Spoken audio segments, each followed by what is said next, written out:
moved to Springfield on early morning hours of February 2011, and have been here ever since.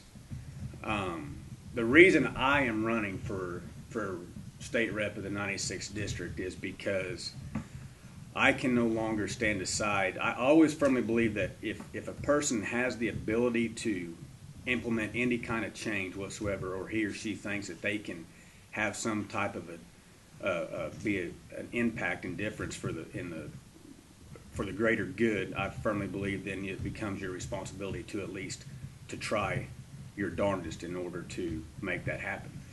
And I have become to the point of with Illinois and how we're structured and how things are operating, it's just being, well, embarrassing. And I no longer can tolerate that because we are so much better than where we stand today. And my true Republican principles, if you will, that I believe in instinctively guide me in the direction to believe in these primary principles, and they are low taxes, they are limited government. Now, when I say limited government, I also believe in an active government, and I have no problem whatsoever with a government wanting to improve itself. Now, I don't like to confuse improving with growing, but limited active government, individual responsibility, freedom and liberty, and the right for one to defend theirself. And you will always find me coming down on those sides, on those principles, on the side of those principles every time, just by instincts. It's just what I believe in, it's what I believe in my heart, and it's what I see in my mind. And so my reasonings for getting in and running for the 96th district is because the people of the 96th district are yearning for someone that will just fight for them, that will speak what is right and do what is right on their behalf, especially in Decatur, because it is just absolutely the today's situation on all levels is just not good. And I firmly believe that people are wanting someone who will literally fight for them. Fight, scratch, do what it takes, say what it takes in order to hopefully be a voice that they need within that General Assembly. Do you believe that's not happening right now? I do not. Do you have examples of things that have occurred where that somebody hasn't been working for the 96? Well, when it comes to voicing one's opinion or speaking on their behalf, if you notice, special interest groups and things of that nature always have a loud voice. And when something goes that they don't like, they are in there fighting and scratching in every way, shape, or form in order to get their voices heard and their opinions heard and things of that nature. But you just don't see that on behalf of the taxpayers anymore at all. The current representative of the 96th district, I have heard barely nothing of her fighting on behalf of the taxpayers, raising Cain about the taxes and things of that nature. Now, there are some points that are made that sound good and feel good and look good, but as in someone actually fighting on behalf of the taxpayers who are constantly being penalized for everything that goes wrong, no, you don't see that hardly anywhere, let alone the 96th district. Let's say you get this opportunity to fight and scratch by being elected. What are you fighting and scratching for? What low taxes, jobs. And how low should those taxes be? You're for, like Sue Scher, she's fighting for an immediate, or she's advocating an immediate elimination of the 2% income tax increase, the 67% increase. I haven't seen that. She has advocated that. Well, I've written that a time or two. Well, and she's for taking the sales tax off of gasoline for the same reason. Well, that all looks good and sounds good and everything, but if you believe any of that, she's willing to do that, then I got some oceanfront property in Arizona I'll sell you. Well, how would you get it done? I don't believe that's what she wants at all. Because, look, if her and the Democrat Party, if that's what they honestly wanted, they're in control. We would have that. If that's what they honestly wanted by controlling the representation, by controlling the Senate, by having the governor's mansion, if they honestly wanted that state gasoline tax gone, it'd be gone. If they wanted that, if they didn't want that tax increase to be implemented in 2011, they wouldn't have done it.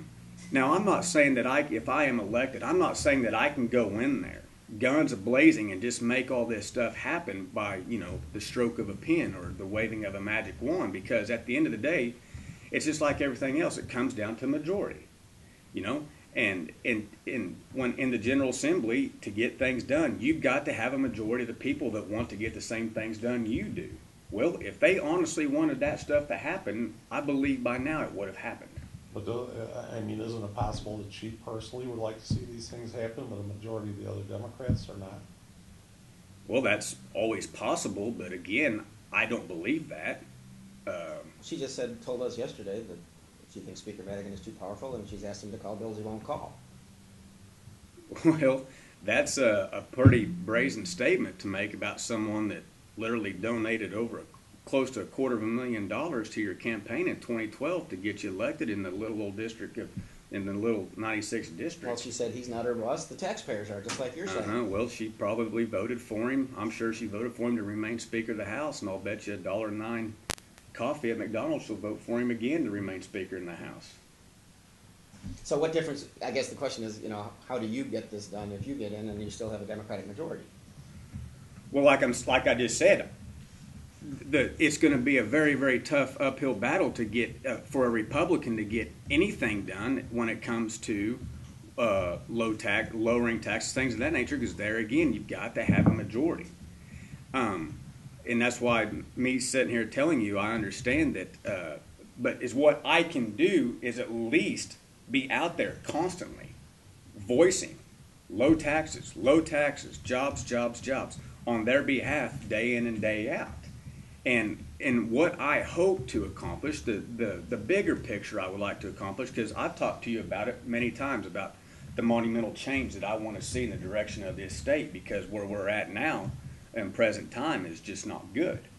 But what I would like to see out of this campaign in general, if in fact I do get elected, is I'd like for it to be a catalyst for others to hopefully follow suit, to be like, look, if the people of the 96th district can make it happen, if the people of the 96th district can make it happen, then we can make it happen. We can elect somebody who honestly wants these changes to take place, instead of talking about them, who honestly wants these changes to take place.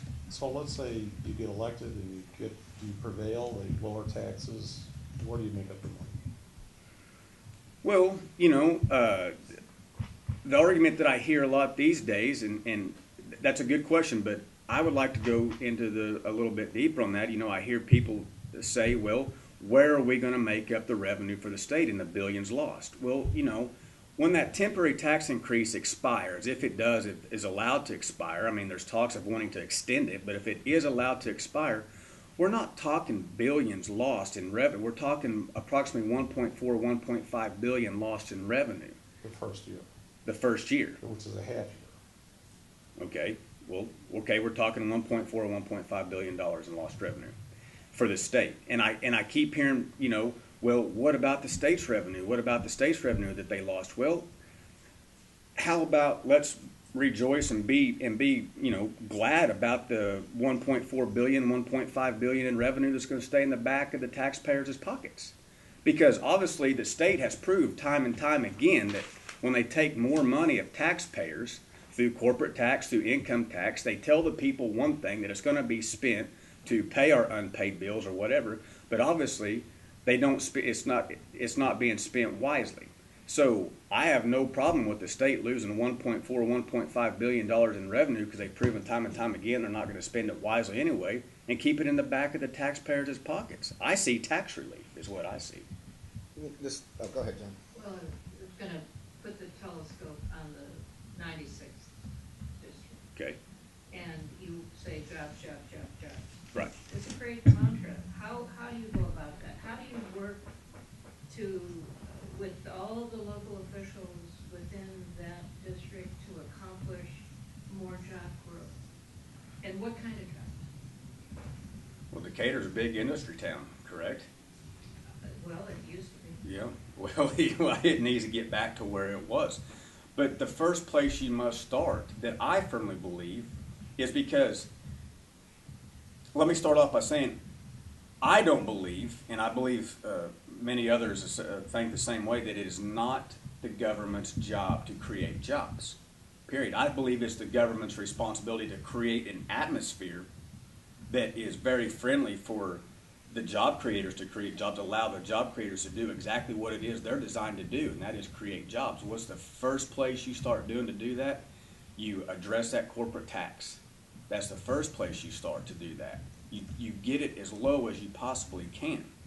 So you would support Madigan's effort to lower the corporate tax? Well, I would, I'm always eerie or a little bit skeptical when I see a Democrat come in there and throw a Republican principle on the table, and sometimes I sit there and go, well, is this consequence? Because it is 2014, it is an election year. I sometimes believe to think that Democrats have a tendency to, come election year, run on Republican principles to get elected. But if, in supporting that, I have a feeling that, if he wants that done, there again, here I go again by saying, if he honestly wants that done, he should be able to get it done pretty easily and pretty quickly because he has control of it all. But to me, I would like to see the devil in the details, if you will. What does he want in return? Because I would be willing to guess that, if he pushes that through, and he's going to want something else besides just a corporate tax decrease. Does he want, okay, in order for that corporate tax to be decreased, does he want the state minimum wage to be increased to $10.10? What's the trade-off there? So before I know. And, it's like my grandfather always taught me. He said, Landon, it's hard to really know much about a man until you know what he wants. Well, what does he want out of that? What in return does he want for getting a majority of the elected officials to bring down that corporate tax increase? But let's go back to jobs. What kind of jobs do you think we can lure to Mezzo, Illinois? Well, let me put it to you like this. Moody's has projected us to come in dead last in job growth for 2014. They're predicting Illinois to be 50th out of all the states to create only 57,000 jobs. Now let's think about that for a moment. Illinois is the 5th largest state by population. We have the 3rd largest, one of the most profound historic cities in the country sitting up there in Chicago. We are home to world-renowned companies as McDonald's, ADM, Caterpillar, State Farm. The list can go on and on and on and on. And you're telling me that that's the best that we can do, that the best we can do as Illinois is create 57,000 jobs, and we literally should be in the top 3, if not the top 5 every year, just because of who we are as Illinois. But the current situation that we're in, high taxes, high regulation, things of that nature, is keeping us from being that.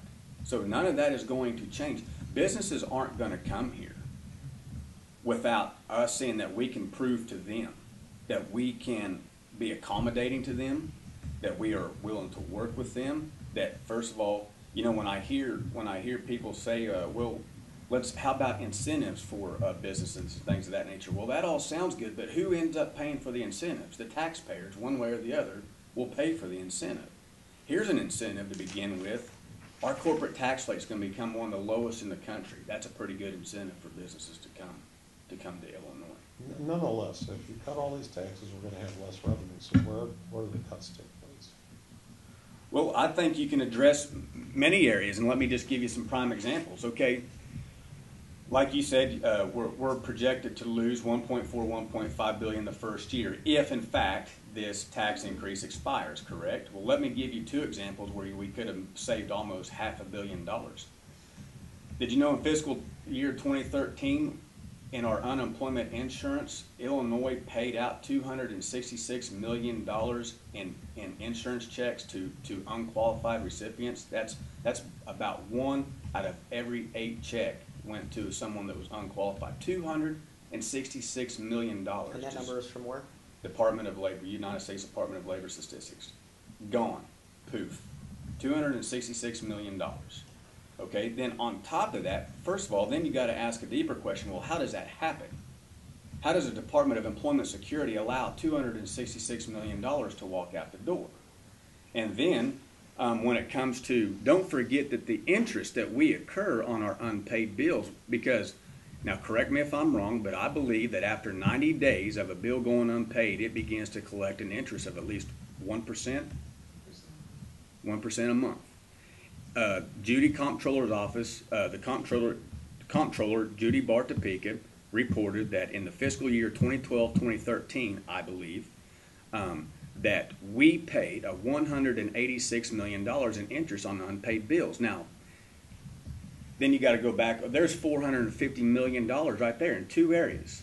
Well, I'm not clear how you pay your bills when you're cutting your income. Okay, well, let me put it to you. Let me put it to you like this.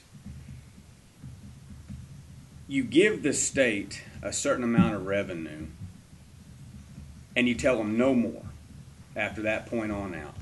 They'll find the ways of paying the bills that need to be paid first and foremost. Now, when it comes to the unpaid bills, we were told that that temporary tax increase was going to go to pay our unpaid bills. That was the primary argument behind it all. Well, that tax was implemented January 1 of 2011. And up to date, it has generated an extra revenue. Well, between both of them, the corporate tax rate and the individual income tax rate being increased, has generated approximately $24 to $25 billion in extra revenue. Well, we were only talking about $8 to $9 billion in unpaid bills at the time. So why aren't those bills paid off? And why at the end of 2013, December 2013, why was our unpaid bills after 2 years higher where they were at than where we are when we were started? Another, employers also want an educated workforce, and we're prorating how much the state is paying for schools. We're down to like 32% or something of, and when the state constitution says we should be paying the predominant amount. So you're again taking less, giving less money to the state. Do you give less to schools too? No, not necessarily. Think about it for a second. Okay. let me see how I can clarify that. I remember when I was little, and 4th of July would come around. Now, this is my way of explaining it, Bernie. I remember when my grandparents or the parents, whatever, we'd get together for the 4th of July, and there was a firecracker stand on the corner of the highway just across the river. And each grandkid would get $100 or $150, someone like that, I can't remember, each grandkid, and that was it. And you went to that firecracker stand, and you bought what you wanted to buy with your $100 or $150. Now, if your tab rang up and it was $102 and change, you didn't dare look over at Grandma and Grandpa and go, I need more money. They would be like, well, you better put a couple back that get you to 100 or under. So what I'm saying is, when it comes to state's revenue, there are many other areas we can begin to look to save money. For example, did you know that the Illinois government, when you divide it up, a government is constructed of its departments. We have 90 different Illinois state departments of government. 90 different departments. For example, the Department of Public Health, for one, has over nearly 200 programs that it operates annually just within one department. So now, which ones do you cut? Well, I haven't got into, I'm just using these examples. Do you honestly believe that the Department of Public Health needs to be operating nearly 200 some odd programs? I don't know what all those programs are or what they consist of, but I'd be willing to bet you could find some areas to cut and things of that nature without abandoning your education. And keep this in mind when it comes to education. So AIDS funding or AIDS awareness or flu shots or, you know, every program has a constituency and people who need it. I understand. I just wanted to use an example of a program nearly operating 200 programs. I'm sure that can be brought to the table, and every one of those programs can be analyzed. Bernie, there are ones that you do need to keep and fund. Believe me, there are, because that's one of the primary roles of an active government. I get that. So how many of the 200 would you do away with? Oh, I can't honestly say, because I haven't sat down and just gone through it program by program. Just so we get into another territory, two of your opponents, Democrat and Republican, are former teachers. Sue Scher and Mike Bell were both here. Both said they could not imagine allowing staff, administration, teachers in schools to have guns.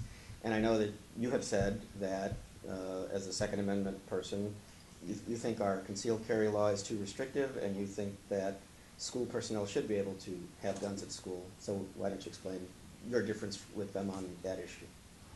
Well, if you can't trust a teacher to carry a concealed weapon and protect the students, who can you really trust with a concealed carry? Now, when it comes to teachers and things like that, the concealed carry law, to me, was one of those laws that was passed because it looked good to the rest of the country. We're telling everybody else, look, now we have a concealed carry law in the books, and plus a judge told us we had to pass a law. But with all the rules and regulations going in with it, we're going to pass this law saying that we have a concealed carry law in the books, but we literally are not going to allow you to carry a gun anywhere, except you're going to be able to keep one in your home and have it in your car. And when it's having it in your car, we literally are going to make it to where if you need to access that gun, you're not going to be able to in time to protect yourself, because when you are in your car, in your vehicle, that is considered a place of dwelling. So I just think that concealed carry was just a look good law, because I mean, really nothing. You really cannot carry a gun anywhere. They're making it impossible to do that. But when it comes to teachers and things of that nature, look, you have to have the utmost respect for teachers for what they do on a regular basis. I mean, they literally commit themselves to taking your children throughout a majority of the year, for a majority of the day, to teach them, to help them grow, to help them understand, and at the same time protect them. I've got no problem with a teacher applying for, going through the steps that you need to take to carry a concealed weapon, and I have no problem whatsoever, a superintendent or a principal or a PA teacher, a PE teacher, or someone along those lines being designated to have a gun on them within a school. I've got no problem with that. And at the same time, I also put my full faith and trust in the law enforcement agencies that are in charge of receiving these applications, reviewing them, the background checks, approving who gets them. I will put my full faith and trust in them every time, especially if they're approving a teacher to carry a gun in a school to protect those kids at any and all costs. And I'll tell you this, I'll put a good teacher, I'll put a teacher with a gun up against a bad man with a gun any day. Any day. Where else do you think they ought to be allowed where they're banned now? Look, when it comes to the concealed carry, amusement parks was another question that got thrown out there at me, and let me elaborate about that a little bit more. An amusement park is a private sector business, okay? If the state government says, okay, we're allowing concealed carry, meaning law-abiding citizens who go through the processes that we've set forth, fill out the applications, the Illinois State Police and all the local agencies, whoever is helping them coordinate these background checks, approve that person to carry a to carry a. Sorry, I forgot to put my phone. Who's singing?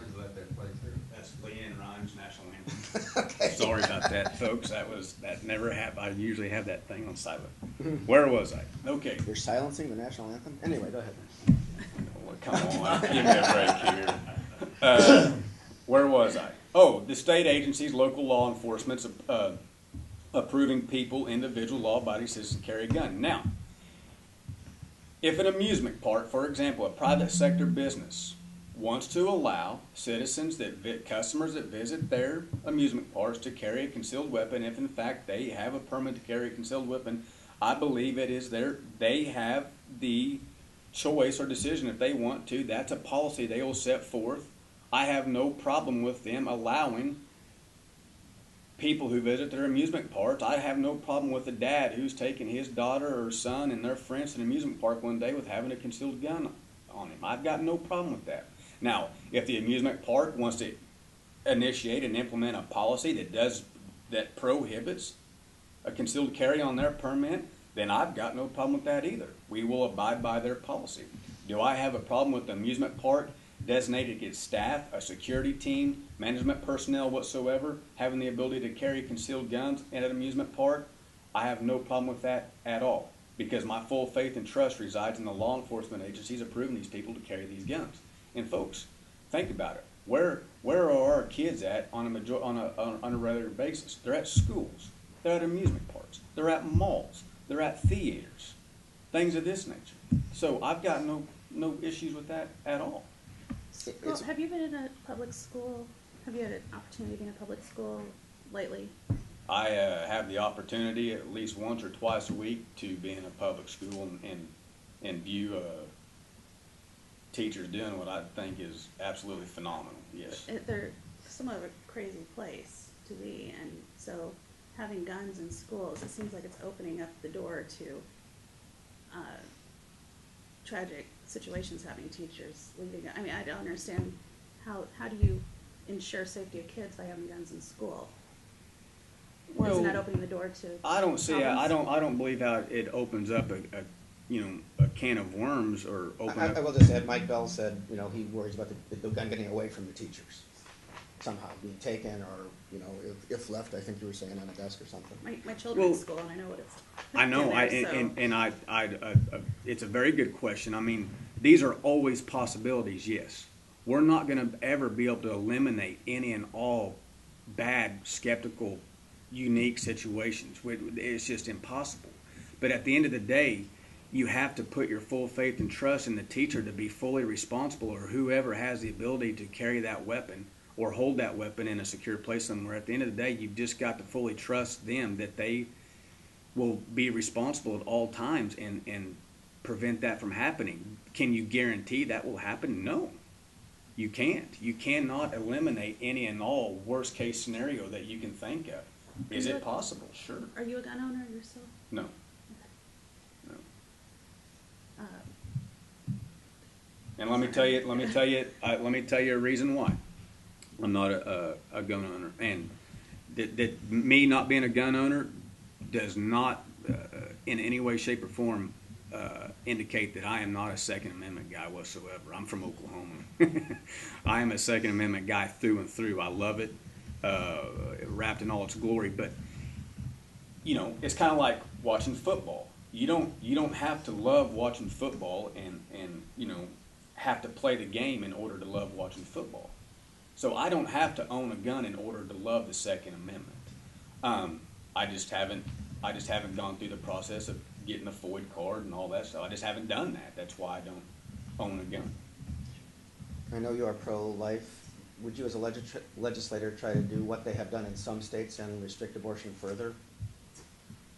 Oh, I wouldn't be opposed to it. I mean, I would, that would be something I would definitely look into. But as of right now, Bernie, my primary concern, and I'll get back to it, is, folks, I've been in Decatur for quite some time now because of this campaign.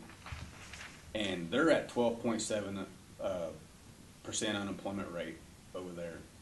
It just came out, WAND News reported yesterday, second worst economy in the country. Second worst economy in the country. I am visiting with folks. Decatur or Illinois? Huh? That's Decatur, I think. Decatur is the second worst economy in the country. WAND News reported that yesterday. So it must be true. Just kidding. Well, Bernie, when you report things, I obviously believe they're true. It's like, well, Bernie said it, folks. Bernie said it. The SJR said it.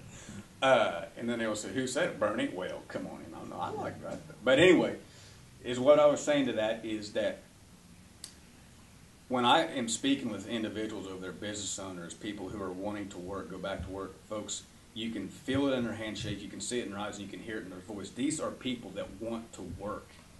And these are people that want to hire people. But right now, the system put in place is preventing them from doing that. Talks of raising the minimum wage is doing that. Bill Gates, a man that knows something about job creation, has come out and said that raising the minimum wage is a job killer, because it is. But people over there want to work very, very bad. And they're not working because they woke up one day and it's like, you know what, I don't want to work anymore. They woke up and their job was gone. They didn't have it anymore. And they're wanting to go back to work so bad because it's against their very inner being. It's against who they are. They want to work. They want to be able to improve their life on a daily basis and take care of their families and things of that nature. But what has happened right now, the predictability has been stripped from them, and now they're swimming in a pool of unpredictability. Before, they were going to bed at night knowing they were going to get up and go to work tomorrow, be able to pay their bills, be able to do extra things they wanted to do, be able to improve their lives on a daily basis. Now that's been stripped from them. Okay? Now, for example, when the temporary tax increase was implemented in January 1, 2011, the corporate and individual, it only took literally 6 months for you to see a direct or indirect effect of that. In June of 2011, 7,000 jobs were lost in June of 2011 in the state of Illinois alone. The following month of July, another additional 24,000 jobs were lost. In 60 days, you lost 31,000 jobs because of a direct or indirect impact of the tax increase. And as what happens is, well, when those corporations get the taxes lifted on them, they're not going to eat that.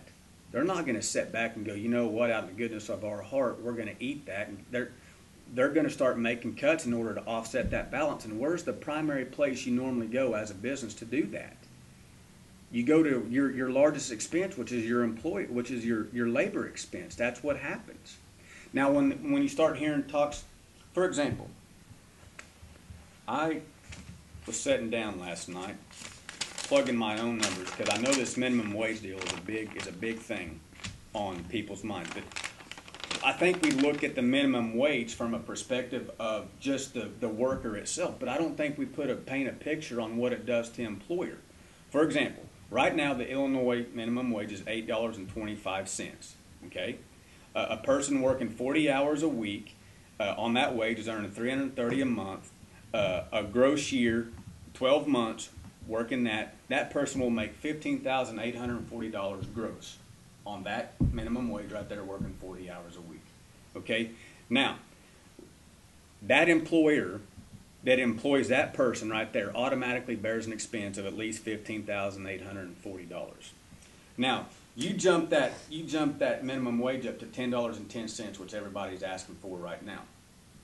That weekly, it goes up to $404 a week. Now you have $19,392 a year that you're paying that one person.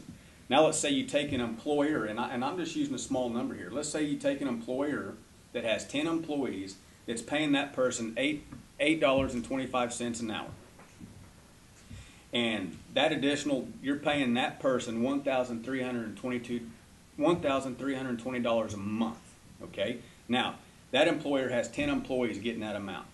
That employer has an expense, a monthly expense of $13,200 just in those 10 employees alone. You times that by 12 months, that's $158,400 in expense that employer automatically burdens. Okay? Now, you jump that up to $10.10. Okay? Now you have an employee, instead of making $1,320, now you got an employee making $1,616. Times that by the 10 employees that business has, you have a monthly expense of $16,160. You times that over 12 months, that business now has been just automatically burdened with a $193,920 a year. It just has, the minute you increase that business of 10 employees, now automatically has an additional $35,920 in expense in 1 year. And you think it should come down to the federal wage, or have no minimum wage at all? Well, I definitely am not opposed to it coming down and matching the federal level, but before I keep going on, let me explain that $35,920 that business has just been automatically burdened with. Do you think that business is honestly going to eat that expense? No. What are they going to do?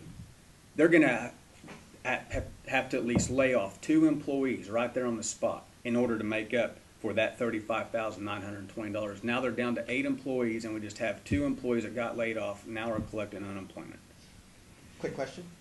Sangamon County and Christian County, two of the three counties in this, well, it's an overly Democratic district, which is another question, but the Republican organizations are for the other guy.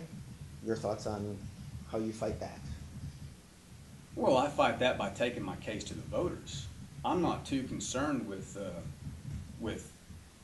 party support or anything of those nature. I'm more concerned of taking my message to the voters. And look, this is how I put it to everybody.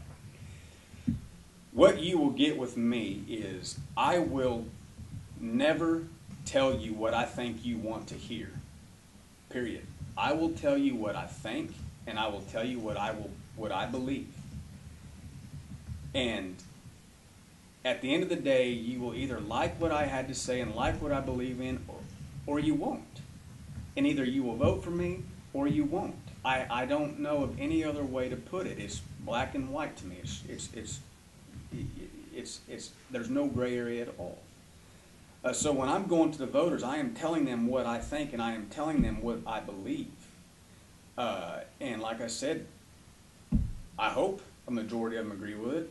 But at the end of the day, it doesn't matter what type of support you have when it comes to party affiliation or whatever. At the end of the day, if you have a majority of votes, then your opponent come the end to close of business on come 7 o'clock, March 18th, get into the night. You have the most votes, you win. If you don't, you lose. Other question is just that this is cut to be somewhat of a Democratic district, actually a lot of a Democratic district. It also has significant minority population, and I'm just wondering how you, as a Republican, what do you have that a Democratic-leaning district would like? How do you sell yourself in those constituencies? Well, let me start off by saying this. I do understand that this district has been redrawn to favor Democrats. And I would be safe to say that there's probably not a district in the state of Illinois that hasn't been redrawn to favor Democrats, okay? And I understand that it is an uphill battle for anyone. I've never understood, well, Landon, it's going to be an uphill battle for you. Well, yeah, I didn't know it was going to be a cakewalk for anybody else either, okay? I understand it's an uphill battle, but there are thousands of people in the 96th district that wake up every day without a job that are facing an uphill battle. Why should mine be any different? What I have to offer to the minorities, if that's the case there, is that as a Republican, I am not afraid to go talk to them. I am not afraid to listen to what they have to say. I don't ignore them. I don't label them. I don't see them any different than I do myself. I spend a great deal of time on the east side of Springfield. A great deal of time. I'm not afraid of them, and they're not afraid of me. This is an illusion that's been drawn up in people's minds that a Republican just cannot make a connection with the minorities. That is absolutely ridiculous. They're a person just like I am. I'm a person just like they are. Matter of fact, there's quite a bit of them probably better off than I am right now. That's my relationship with them. I'm not going to ignore them, and I'm not going to be condescending towards them, and I'm not going to patronize them. And I'm not going to pander to them either. I'm going to talk to them as a person. And I'm going to listen to what they have to say. And I'm going to tell them what I have to say. And at the end of the day, we're going to shake hands and move on about our business. And hopefully, things can get done. But that's how you don't polarize. You don't ignore. You just don't draw it up into your head, oh, there's no votes there for me. I'm not even going to go down there and waste my time. Give me a break. They're people too. They're voters too. That's absolutely ridiculous. Have you studied the issue of school funding in Illinois? Well, I know this. I know that our state being characterized by its red ink has caused us to owe our public schools close to $728 million, and I'm sure that numbers are quite significantly higher today than when I last read that report 6 months ago. So is there a problem there with funding education? Yes. Do you think there's an overhaul that needs to take place in how schools are funded? I think there needs to be an overhaul in how the Chicago schools are funded, because that's where a majority of the money is going.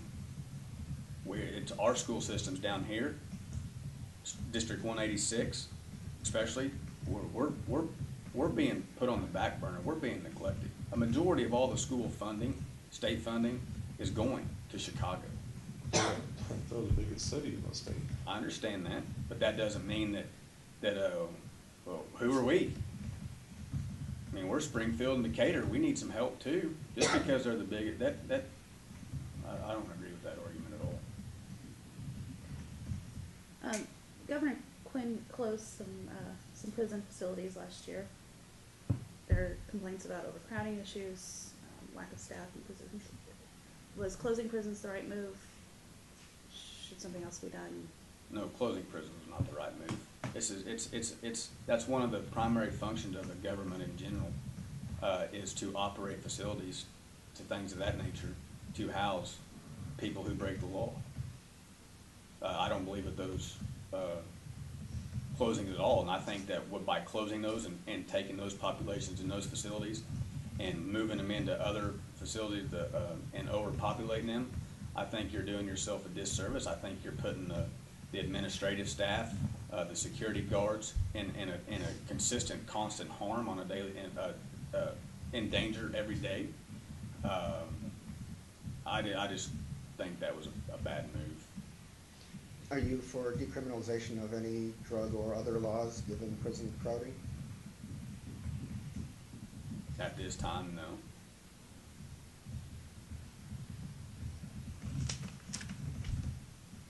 What about a gambling expansion? You know, it's everywhere right now, but should it be more casinos, more to raise revenue, which seems to be the thing that needs to be done. What do you think about that? In regards to expanding gambling, more Expanding casinos, things of that nature, to tell you the truth, I am not for expanding it. It's been expanded enough. If you want to gamble, believe me, there's many places you can go to gamble. It's now in every bar on every corner. There's not a casino too far away from anybody. I just think promoting, you know, it's so funny. It's kind of like cigarettes. It's kind of like the government consistently promotes not smoking cigarettes, but at the same time they want you to smoke because the taxes they get off that is absolutely, the revenue they get off that is absolutely phenomenal. I think you kind of contradict yourself by telling people, look, we don't believe it's good for you to go gamble. We don't believe in it, but we're dang sure going to make it very easily accessible to you as much as possible because, well, we want the revenue. You know, either you believe in something or you don't. You don't believe in one thing and then implement it just to gain revenue. I think gambling is just been expanded enough. By the way, I wanted to ask you, what brought you to Springfield a couple of years ago when you moved here? Was it work or was You may it lie to you, you want the truth. you can choose. I have a profound fascination and deep respect for Abraham Lincoln. And that's something that developed at an early age, nurtured over time. And he is a man that I have never met, that I hold in the highest regard. And one of the primary reasons my move to Springfield was because I wanted to immerse myself in I wanted to learn as much about him as I possibly could, so I just wanted to immerse myself in it. But at the same time, my love for Illinois, it's very hard for me to articulate. Because when I moved to Illinois, I just didn't wake up one day, get out of the shower and just think, you know what, I think I'll just pack my stuff, leave everything and everyone I know, and drive to Springfield, Illinois, and start a new life. It's not how I approached it. My profound, deep love of Illinois, let me just put it to you like this, and I hope this can characterize it. Because I'm a man of taking chances and opportunity, looking to not only improve myself, but improve those around me, and hopefully to make a difference. But let me tell you something.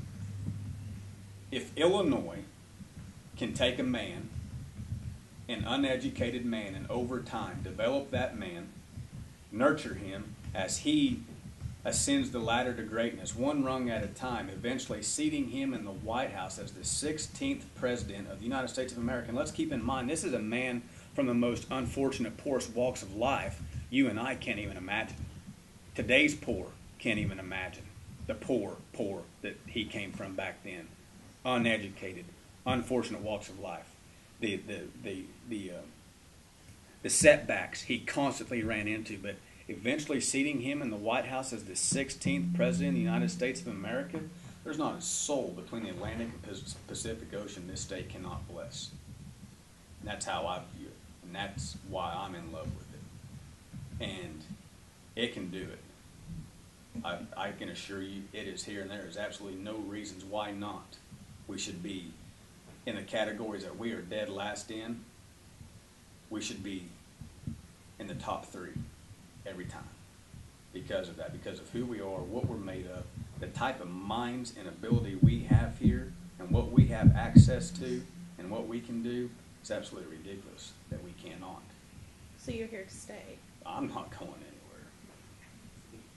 We hit our 45 minutes. I was just going to give you an opportunity to touch on anything we didn't hit on already, or just kind of close us out. I'll close it out by saying that ladies and gentlemen, this is a state right now. It's a great state, but right now it's in desperate times, and it is a large number of desperate people, and they're pleading, they're yearning for a monumental change in the right direction. And I can think of no place, I can think of no people better suited, more fit to lead that monumental change that I envision in my mind, that I believe in my heart, than the people of the 96th District. And I'll tell you why. Because this is where the heart and soul is at.